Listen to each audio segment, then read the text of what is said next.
of AAAFx. This is Christopher Lewis taking a look at the upcoming week of March 18th in the markets overall. And I'll start out with the calendar. We'll see whether or not there are things that are going to move the market.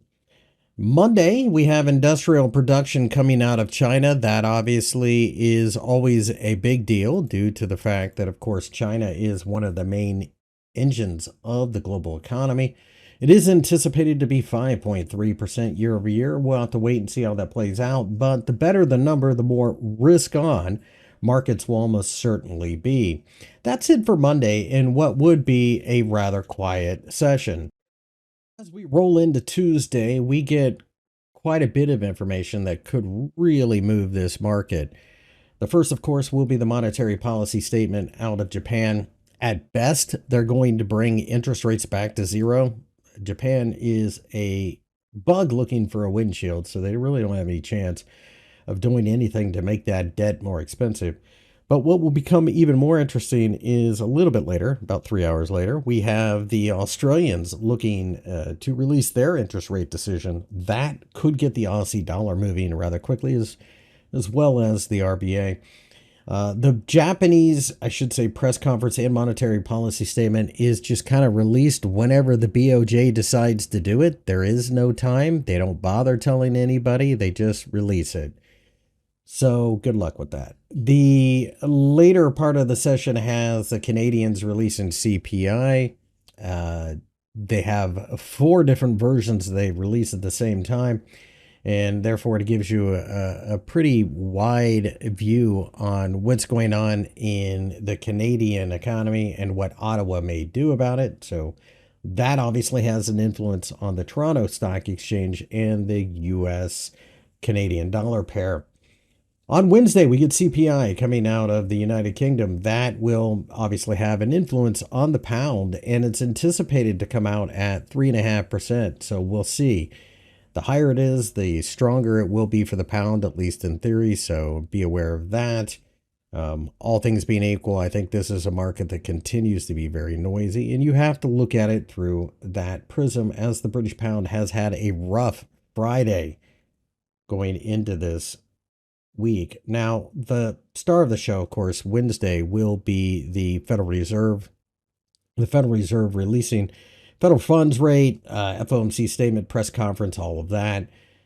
It isn't necessarily that they're expected to do anything, but traders will watch very closely if the Federal Reserve even remotely sounds like they are going to be bullish and the idea of monetary policy, or if they are going to loosen. If they choose to loosen, then you obviously have a huge shock in the market and people will freak out. The US dollar will get hammered, and then we will probably have a massive risk on rally. We'll have to wait and see how that plays out, but right now that seems unlikely. It's probably more or less going to be a whole lot of guessing at what Powell said, traders in Wall Street ignoring what he said. That's generally been the game we've been playing. A little bit after that, we have the New Zealand GDP numbers coming out. That's a very localized number for New Zealand. On Thursday, we have unemployment numbers coming out of Australia. That, of course, is localized as well. The Aussie numbers affect the Aussie economy, the Australian dollar, etc. Later in the day, we get PMI numbers from just about everywhere. The French, the Germans, the Americans, the British, they all release PMI numbers. It is worth noting that the Swiss National Bank has a interest rate decision coming out in the middle of all this. Generally not a big mover of anything other than the franc, but we'll see. Could be a bit of a surprise because they are more certainly than not going to be one of the first banks to cut. Unemployment claims, this is your weekly number, coming out of the United States on Thursday. And then again, those PMI numbers that I had mentioned previously. Friday has retail sales coming out of the UK, and that's it. So we have like, it's almost like a bell curve. Most of the important business is going to be taken in the middle of the week, and it's going to start slow, it's going to end slow. So be aware that it's probably going to be very lumpy as far as risk appetite is concerned. So with that, let's take a look at some charts. You can see the US dollar has been rather strong against the Japanese yen for the bulk of the week. And, this is just going to be more of the same. This is a scenario where the interest rate differential is what matters. The interest rate differential continues to see traders jumping into the US dollar and away from the Japanese yen. I think that's probably going to be the way forward for some time. And the BOJ may try to jawbone the pair back down, but at the end of the day, you get paid to hold on to this, and that's the key here. S&P 500 did take a little bit of a beating on Friday. Let's go ahead and put the time frames on this. But when you look at the week, it's just more choppiness. Now, keep in mind, it was triple witching on Friday, so that does skew what happened late in the week. So be cognizant of that. I do think that given enough time, we probably have a scenario where short-term pullbacks continue to get bought into. I don't think we break down below 5,000 anytime soon, so there's no point in trying to get too cute with this. If we fall, just look for buying opportunities.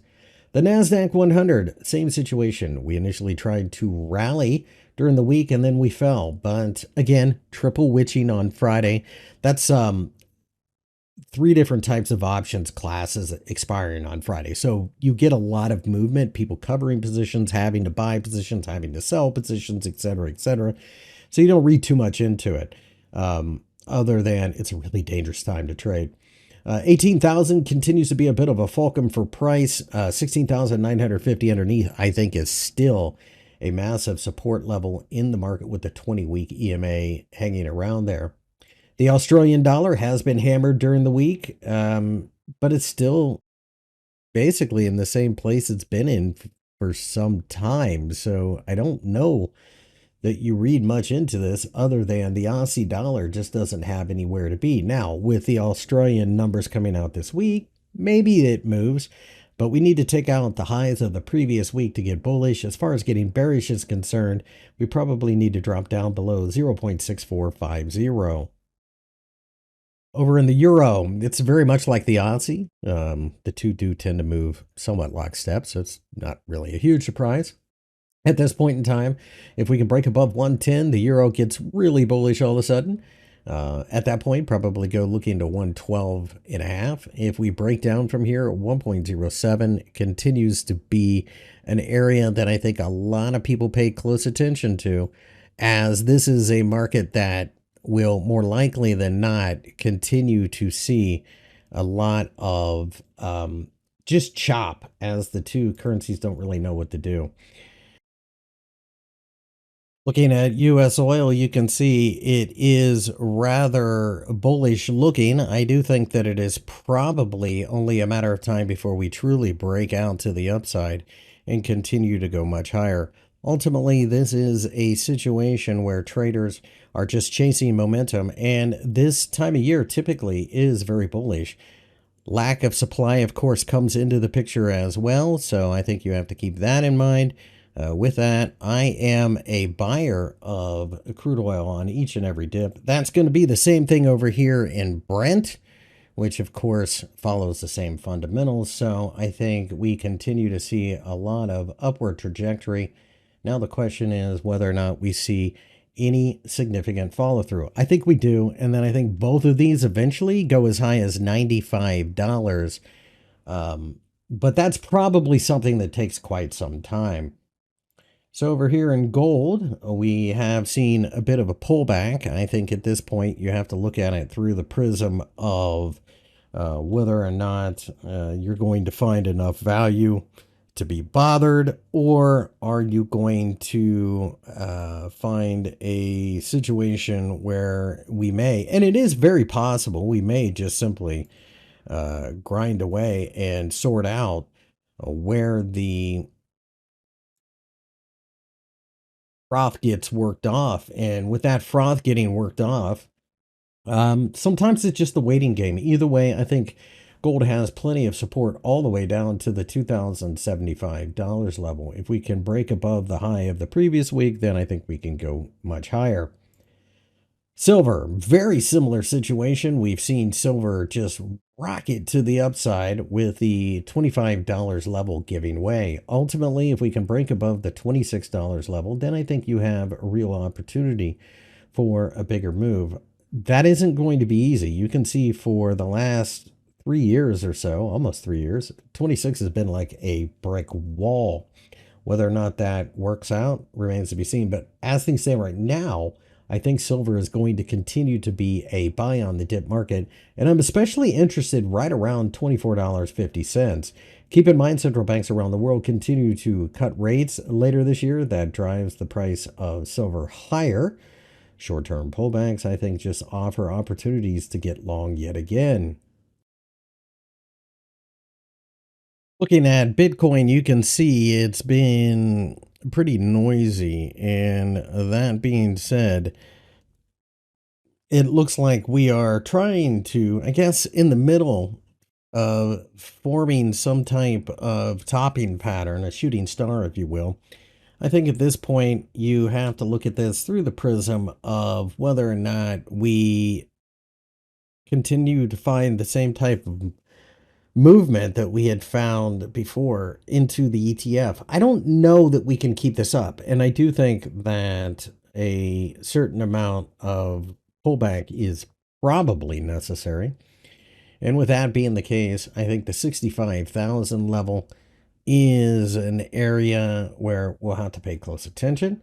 If we break down below there, I think 60,000 then comes into the picture. And I think that's how we look at this. So with that being said, I think the market is just one you find the value. I don't like chasing markets that have exploded this way. I understand that there's a lot of money piling into the ETF, and that's part of what's causing this. But if you haven't been part of this, the last thing you want to do is join it when it's up, from the last dip, it's up 92% or something. Do you really want to chase that? The answer, of course, is no. So I think a pullback's coming, and that pullback should be thought of as an opportunity. The dollar continues to rally against the Canadian dollar, but it is still a bit of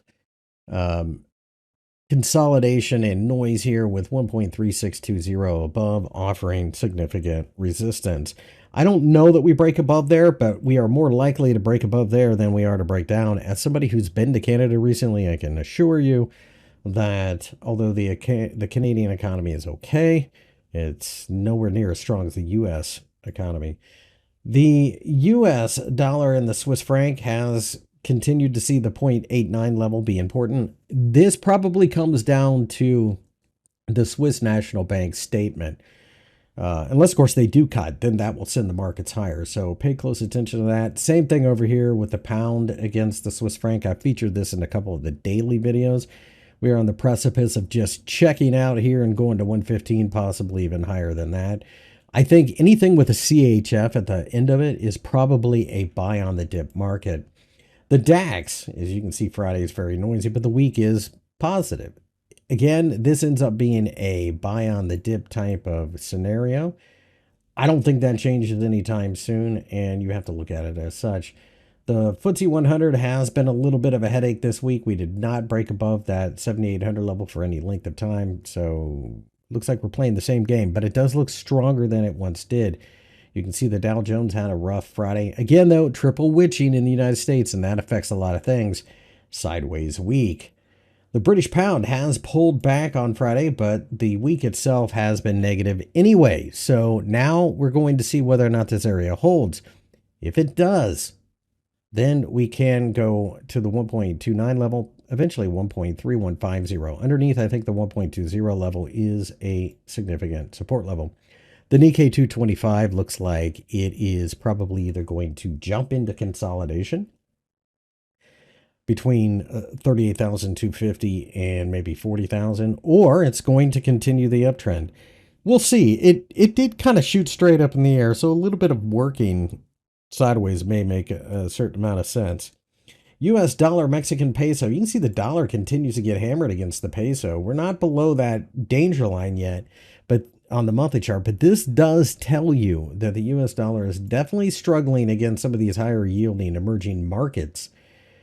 Again, this is the Euro Swiss. We did not break above the top of this shooting star for the week, but if we do, that probably springboards the euro to 0.97. Anything above there really sends us higher. Again, I think the Swiss franc might be the surprise currency of this week. Ethereum looking a little rough. 3,500 held as support so far. If we break down below there, I go looking to 3,000 for value.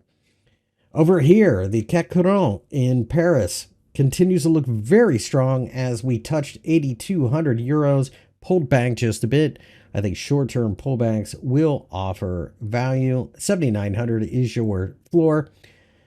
Litecoin, not a good look this week. We ended up forming a massive shooting star. Now, the one thing that may protect this is the fact that you could draw a line here at the bottom of the hammer from the previous week, and you could say we're probably going to consolidate, equal up and down pressure, and that might be the way going forward.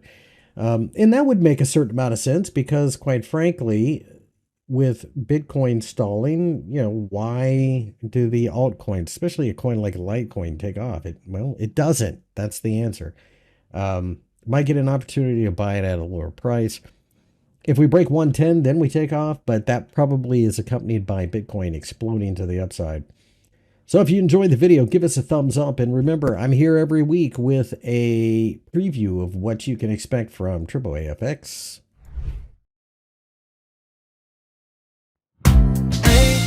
AAAFx, AAAFx.